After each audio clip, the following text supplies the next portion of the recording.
The seventh time Claire Fisher bilated on our marriage license appointment, I finally cut her out of my life for good. From then on, if she was at a party, I wasn't. And she was scheduled to perform at our college's anniversary celebration, I made sure to leave early. The moment my company announced a collaboration with hers, I resigned without a second thought. Even on Christmas Eve, when she showed up at my parents' house with gifts, I slipped out with a half-hearted excuse about visiting a friend. I blocked her number, deleted her from my contacts, burned every bridge and salted the earth behind me. No calls, no texts, no social media. I didn't reach out, she couldn't reach me. Simple as that. For the better part of my life, I was hopelessly in love with her, waiting on her, caring for her, putting her first in every way that mattered. I gave her all of me without ever holding back. But after the seventh time she left me sitting alone at the city hall, something inside me broke. I was done. If that meant spending the rest of my life alone, so be it. Better that than sitting in an empty apartment, listening to the silence, holding on to hope for someone who never planned to show up. After one, the seventh time's the last time. I sat at the marriage registration desk in the city hall waiting for Claire, again. I waited so long that the place started to empty out. Desks creaked as the staff packed up, keys jingled, and someone let out a tired yawn. At first, when I called, she just said she was tied up at work and told me to hang tight. 2 hours later, her phone went straight to voicemail. Called again and again, busy signal again. The form in my hand was now a crumpled mess, damp with sweat from how tightly I had been gripping it. Sir, a voice finally broke through. We're closing for the day. Are you still planning to file for a marriage license? I blinked, my thoughts snapping back to the present. I shook my head, the corner of my mouth barely twitching. No thanks, I replied quietly. I'm done. Stepped outside, the cold air hit my face like a slap. Behind me, 2 clerks chatted as they left. I think I've seen that guy before, one whispered. Always comes in alone, wants to get married. Oh yeah, the other said, recognition dawning. I remember him, he's the one who waits and waits but no one ever shows up.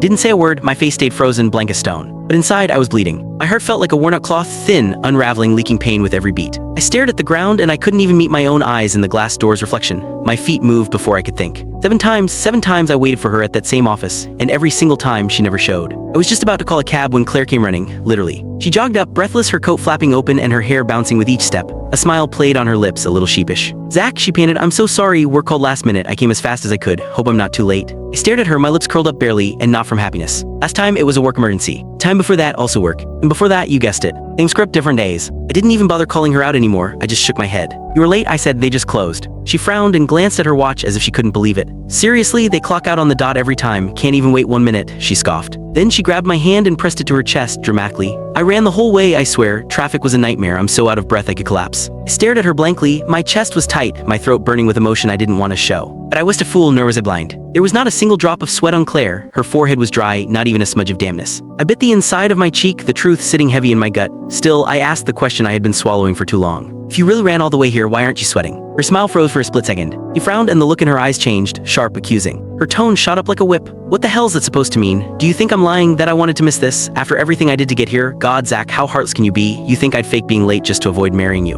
Here it was, the deflection, turn me into the villain, make a scene. However, the more she yelled, the more it looked like she was trying too hard. Click the link on the homepage to watch the full follow-up for free.